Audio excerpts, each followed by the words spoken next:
Welcome to my channel. The year was 1971, and the Indian subcontinent stood on the edge of a geopolitical shift that would redraw maps, redefine military strategy, and give rise to a new nation. The Indo-Pakistan War of 1971 wasn't just another military conflict. It was a pivotal moment in South Asian history, marked by the creation of Bangladesh, one of the shortest wars in modern history, and one of the most successful military campaigns executed by India. But to understand how this war unfolded and why it escalated so rapidly, we need to trace back the roots, not just in 1971, but all the way back to 1947, when India was partitioned. At the time, Pakistan emerged as a nation split into two wings: West Pakistan, which is today's Pakistan, and East Pakistan, which is now Bangladesh. These two wings were separated by over 1,600 kilometers of Indian territory and differed vastly in language, culture, and identity. From the beginning, East Pakistan was treated as a colony by the Western leadership. Despite having a larger population, East Pakistan remained underrepresented in government, the military, and economic development. Discontent brewed for years, but it exploded after the 1970 Pakistani general elections.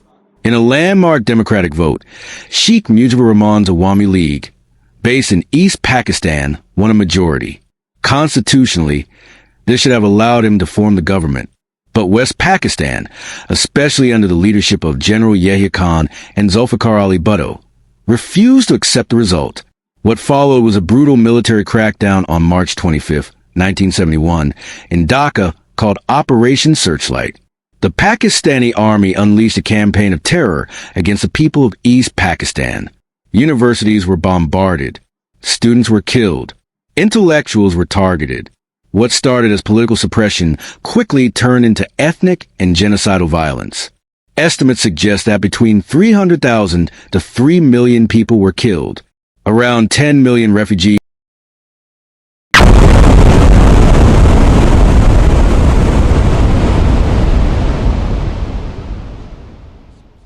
infrastructure.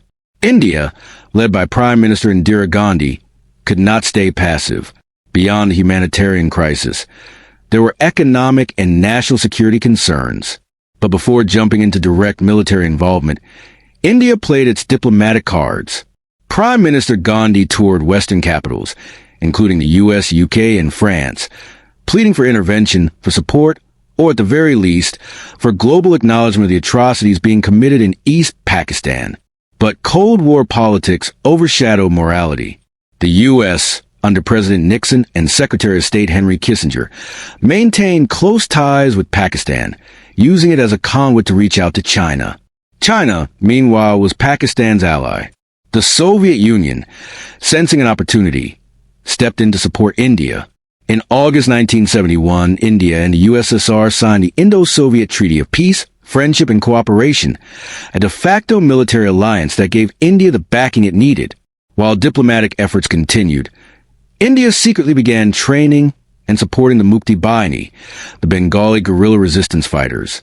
Camps were set up along the border, arms were supplied, and Indian forces provided strategic assistance. The tension continued to build through mid to late 1971, until finally, on December 3rd, Pakistan launched preemptive airstrikes on 11 Indian air bases in the West, hoping to replicate Israel's success during the Six-Day War. That miscalculation proved fatal.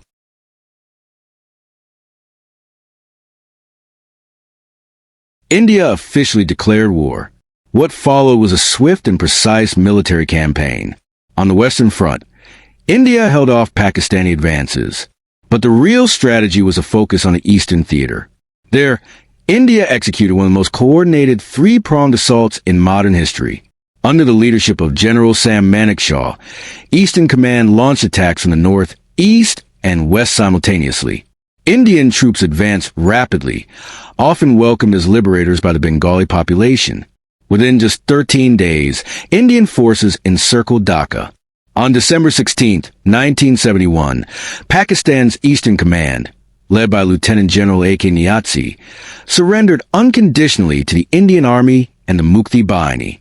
Over 93,000 Pakistani troops were taken as prisoners of war, the largest military surrender since World War II.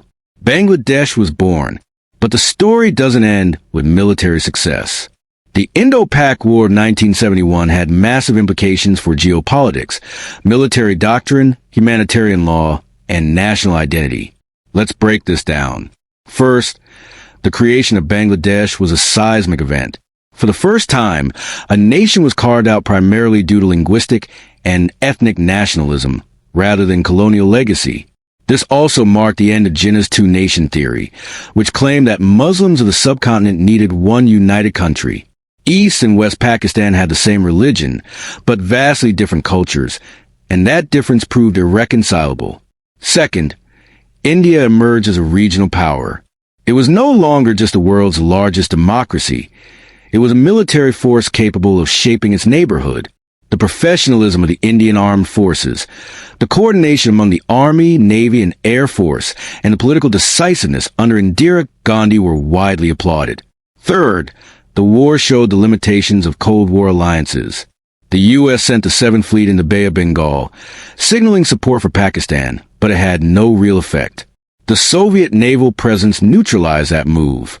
China, though an ally of Pakistan, chose not to intervene militarily.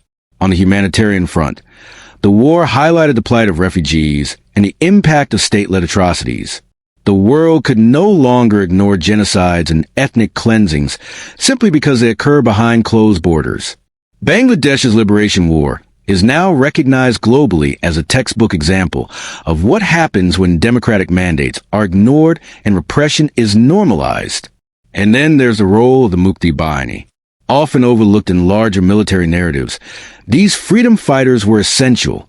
They disrupted Pakistani supply lines, gathered intelligence, and created psychological pressure. It was their resistance, combined with Indian support, that made victory so swift. Now let's talk about some of the key military aspects.